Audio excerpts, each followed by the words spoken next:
અટલાદરા પ્રમુખ સ્વામી કુટીરમાં પાણીના નિકાલની યોગ્ય વ્યવસ્થાને અભાવે આ કુટીરમાં ઘૂંટણભેર પાણી ભરાયા છે। સ્થાનિકો હેરાન પરેશાન થઈ ગયા હતા। અટલાદરા વિસ્તારમાં આવેલ પ્રમુખ સ્વામી કુટીરમાં વરસાદી પાણી ઘૂંટણભેર ભરાઈ જતા રહીશો હેરાન પરેશાન થઈ ગયા છે।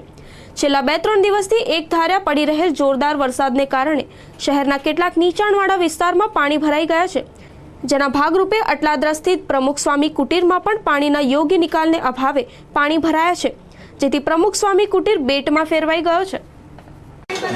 છેલ્લા 2 વર્ષથી આ પાણી ભરાય છે, તેમ છતાંય કોઈ નિર્ણય યા નિકાલ થતો નથી।